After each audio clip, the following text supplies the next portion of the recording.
kebanyakan Muslim kurang sadar betapa berharganya nikmat iman dan Islam. Sedangkan di luar sana banyak yang mempelajari Islam dan menemukan kenyataan bahwa hanya Islamlah satu-satunya agama yang hak yang diturunkan Tuhan Pencipta alam. Semoga kisah berikut bisa menambah rasa bangga dalam diri terhadap Islam sebagai agama yang benar.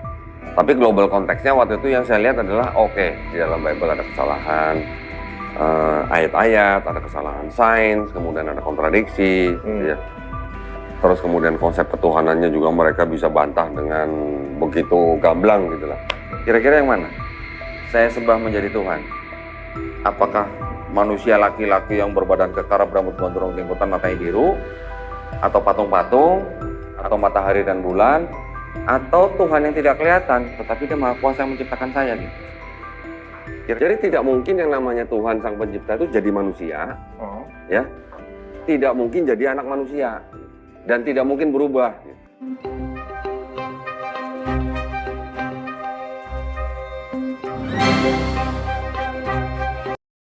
Assalamualaikum warahmatullahi wabarakatuh kaum muslimin dimanapun berada. Semoga kita senantiasa diberi taufik hidayah dari Allah Subhanahu wa Ta'ala.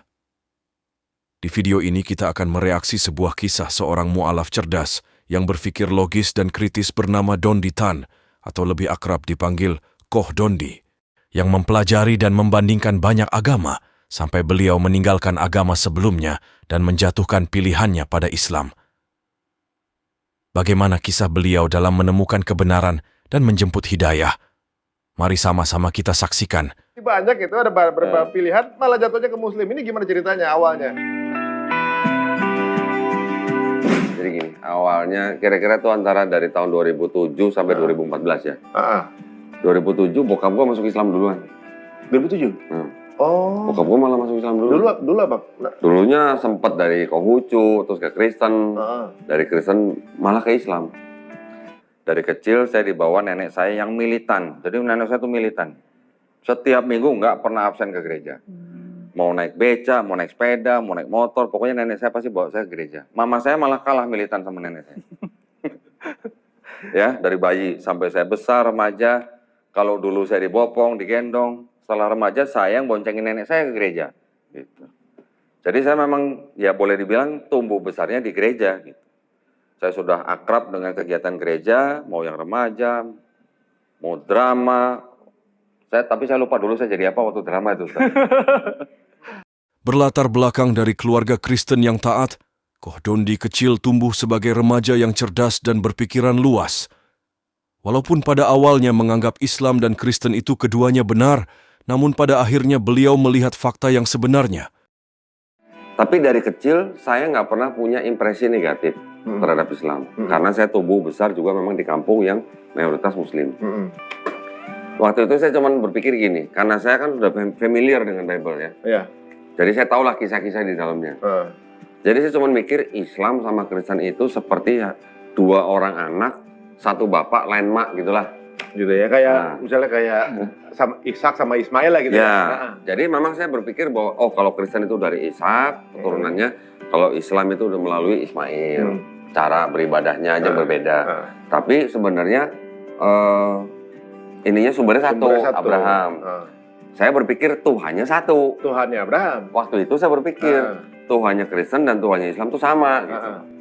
Hal ini menegaskan bahwa Koh Dondi memang orang baik dan jujur yang murni, mencari kebenaran tanpa ada dogma atau stigma negatif terhadap agama tertentu, sehingga adil dalam menilai segala sesuatu.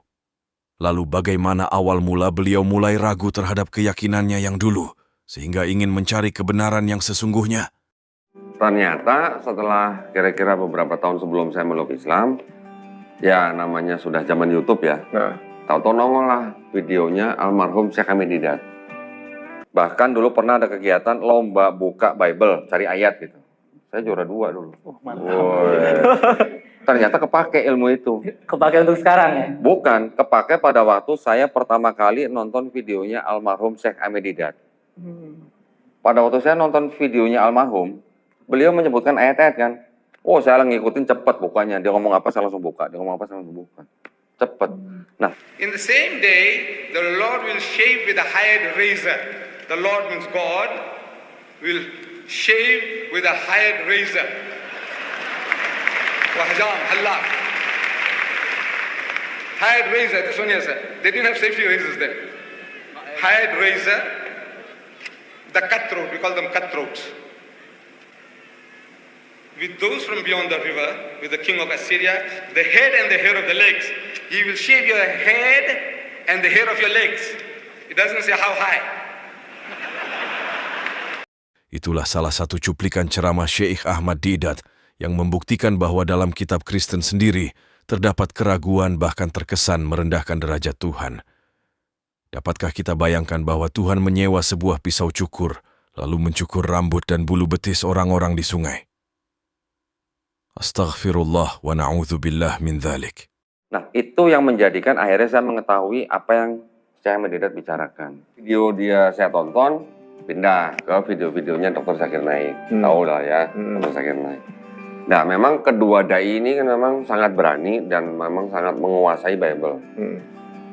Tapi global konteksnya waktu itu yang saya lihat adalah oke, di dalam Bible ada kesalahan, ayat-ayat, ada kesalahan sains, kemudian ada kontradiksi. Jika sebuah kitab suci banyak terdapat kesalahan di dalamnya, pertanyaannya adalah, apakah Tuhan yang salah? Apakah penulisnya yang salah? Apakah kitab suci tersebut sudah tidak autentik karena banyak penambahan atau sengaja dirubah demi kepentingan? Ataukah sebetulnya kitab suci tersebut hanya karanggal manusia semata? Di Bible juga ada ayat-ayat yang berhubungan dengan sains, tapi banyak salahnya gitu. Contoh, kalau kelelawar itu burung bukan? Ada yang tahu? Mamalia, bukan burung ya. Tapi di Bible disebut burung, karena dia bisa terbang gitu. Oke? Gak sesuai kan dengan sains kan? Terus contoh lagi. Kalau semua binatang itu makan tumbuh-tumbuhan nggak? Enggak. Ada karnivora, ya kan? Ada yang makan tumbuhan, ada yang makan daging. Di Bible ditulisnya apa? Semua binatang makan tumbuhan. Jadi saya mikir apa singa makan rumput ya? Gitu. Kitab suci merupakan unsur paling dasar dalam beragama. Namun, karena terbukti banyak kesalahan dan kontradiksi, Koh Dondi sudah menganggap kitab sucinya yang dulu itu tidak layak disebut suci lagi dan kemudian ia tinggalkan. Kemudian beliau mempelajari agama-agama lain agar adil dan teliti dalam menentukan di mana imannya akan ditambatkan. Oke, Kristen kan sedang saya istilahnya dalam tanda kutip sudah saya riset ulang Bible-nya, banyak salah. Dah, diam dulu di sini. Saya nggak mau lihat lagi, saya harus perhatikan agama yang lain dong. Ada agama yang ada kastanya. Nah, jadi berarti ada diskriminasi dong. Ya kan?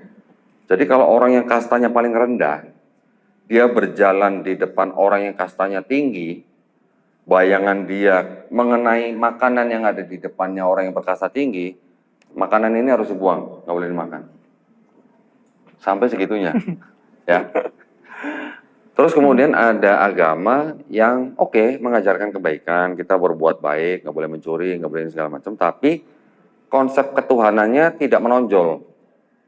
Dia hanya seperti filosofi lah. Ya, ada yang begitu. Terus kemudian ada agama yang istilahnya agama ini eksklusif untuk kelompok tertentu gitu. Yang Islam kok kata kerja, berserah diri. Jadi jangan-jangan apa agama ini yang menurunkan yang menciptakan manusia nih. Nah, itu salah satu rangkaian lah ya, rangkaian. Pada waktu mempelajari Islam itulah saya menemukan masuk akal, kemudian sesuai dengan ilmu pengetahuan. Di situ saya baru bilang, oh ini yang baru bisa disebut sebagai kitab suci. Karena tidak mungkin dikarang oleh manusia. Nah, bagaimanakah pendapat Anda mengenai kisah singkat mu'alaf Koh Dondi Tan ini? Tuliskan pesan dan kesan Anda di kolom komentar. Ya, jangan lupa like dan subscribe channel ini. Karena dukungan Anda terhadap kebenaran akan menjadi amal baik yang dicatat Allah Subhanahu wa Ta'ala. Semoga bermanfaat dan terima kasih sudah menonton.